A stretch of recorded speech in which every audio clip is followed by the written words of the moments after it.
பெரிய சண்டையாக மாற்றிவிடுவார். பொது இடம் என்றெல்லாம் பார்க்காமல் பிறர் முன்னிலையில் தன் மனைவியை திட்டித் தீர்ப்பார். சில நேரம் அடிக்கவும் செய்வார். இப்படியே போய்க் கொண்டிருந்தது வாழ்க்கை. இந்த நிலைக்கு முடிவு கட்ட வேண்டும் என நினைத்தாள் மனைவி. ஒருநாள் தன் கணவரிடம், நீங்க எப்போது பார்த்தாலும் என்னை திட்டுவதும் அடிப்பதுமாக இருக்கீங்க. அதனால் எனக்கு வாழ்க்கையில் நிம்மதியோ மகிழ்ச்சியோ இல்லாமல் ஒவ்வொரு நாளும் கழிகின்றது. தினமும் நரகத்தில் இருப்பதைப் போல உணர்கிறேன். இந்த நிலைமை மாற வேண்டும் என்றும் நினைக்கிறேன். நீங்கள் என்னை அடிக்காமலும் திட்டாமலும் இருக்க நான் என்ன செய்ய வேண்டும் என்று கேட்டாள்.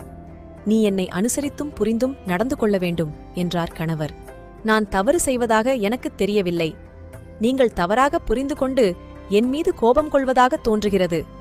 நீங்களும் தான் என்னை புரிந்து கொள்ள வேண்டும் என்றாள் மனைவி.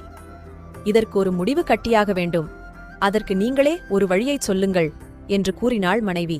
சிறிது நேரம் ஆலோசித்த கணவன், சரி, எனக்கு இணையாக நீ வேலை செய்ய வேண்டும். அப்படி நீ செய்தால் உன்னை திட்டுவதையோ அடிப்பதையோ நான் நிறுத்திக் கொள்கிறேன் என்றான். சரி, அப்படியே செய்கிறேன். அதேபோல நீங்களும் எனக்கு இணையாக வேலை செய்ய வேண்டும். உங்களை விட குறைவான வேலையை நான் செய்வதாக தெரியவில்லை என்றாள் மனைவி. என்ன செய்யலாம் என இருவரும் நீண்ட நேரம் விவாதித்தனர். இறுதியாக ஒரு முடிவுக்கு வந்தனர். அதாவது, ஒரு நாள் கணவன் செய்ய வேண்டிய அனைத்து வேலைகளையும் மனைவி செய்வது என்றும், மனைவி செய்ய வேண்டிய வேலைகளையெல்லாம் கணவன் செய்வது என்றும் முடிவெடுத்தனர். பின்னர் என்னென்ன வேலைகள் இருக்கின்றன என்றும் பேசி முடிவெடுத்தனர். அப்போது மனைவி, உங்கள் பேச்சை நம்ப முடியாது. இதை ஒரு பொது ஆளிடம் கூறி அவர் மேற்பார்வையில் செய்யலாம் என்று கூறினாள். கணவரும் ஒப்புக்கொண்டார். அதன்படி அந்த ஊரில் நேர்மையானவர் என பெயர் எடுத்த ஓய்வு பெற்ற தொடக்கப்பள்ளி ஆசிரியர் ஒருவரிடம் இந்த பொறுப்பை ஏற்கும்படி கேட்டுக்கொள்ளப்பட்டது. இந்த சுவாரஸ்யமான போட்டியை கேட்டதுமே அவர் ஒப்புக்கொண்டு விட்டார். பின்னர் அந்த நடுவர் இருவரிடமும் நியாயமாக பேசி என்னென்ன வேலைகள் இருக்கின்றன என கேட்டறிந்தார். அத்துடன் வழக்கமாக இருவரும் செய்யும் வேலைகளை மட்டுமே செய்ய வேண்டும் என்றும், போட்டி என்பதால் கூடுதல் வேலைகளை சுமத்தக்கூடாது என்றும் பேசி முடிவெடுக்கப்பட்டது. அதன்படி அதிகாலை 5 மணிக்கு போட்டி தொடங்கும் என தெரிவிக்கப்பட்டது. போட்டிக்கான நாளில் செய்ய வேண்டிய வேலைகளுக்காக வீட்டில் என்னென்ன பொருட்கள் எங்கெங்கே இருக்கின்றன என்ற விவரத்தை மனைவி கணவனிடம் நினைவுக்கு வந்தவரையில் அடையாளம் காட்டினாள். கோலப்பொடி இருக்கும் இடம் முதல் காஃபி தூள், துடைப்பம் இருக்கும் இடம் வரையில் அனைத்தையும் மனைவி அடையாளம் காட்டினாள். இப்போது கணவரின் உள்ளத்தில் லேசான பயம் ஏற்பட்டது. நிறைய வேலைகள் இருக்கும் போல என எண்ணினார். போட்டிக்கான நாள் வந்தது. கணவன் காலையில் எழுந்து கோலம் போட்டார். மனைவிக்கு காஃபி போட்டுக் கொடுத்தார். சமையல் வேலைகளை செய்யத் தொடங்கினார். மனைவியோ 6 மணிக்கு மேல் பொறுமையாக எழுந்து பல் துலக்கி குளித்துவிட்டு காலை உணவை எடுத்து வைக்கும்படி கூறினாள். பின்னர் மனைவி தோட்டத்திற்குச் சென்று வேலைகளை கவனித்தாள். அன்று அவர்கள் தோட்டத்தில் இருந்த 7 தென்னை மரங்களில் தேங்காய் பறிக்க வேண்டியிருந்தது. வீட்டிற்கு வந்து தனது கணவரின் உடையை அணிந்து சென்று மரம் ஏறினாள் மனைவி. சிரமமாக இருந்தாலும் போட்டியில் வெற்றி பெற வேண்டும் அல்லவா? கடுமையான முயற்சிக்குப் பின்னர் மரத்தில் ஏறினாள்.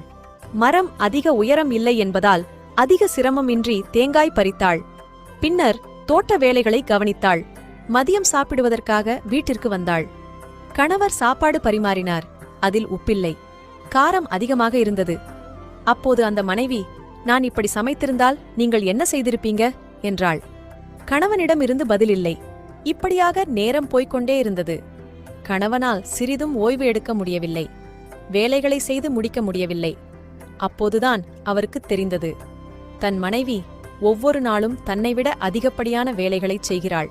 ஆனால் இதைச் சொல்லி ஒரு நாளும் வருத்தப்பட்டதோ அலுத்துக் கொண்டதோ இல்லை என்பதை உணர்ந்தார்.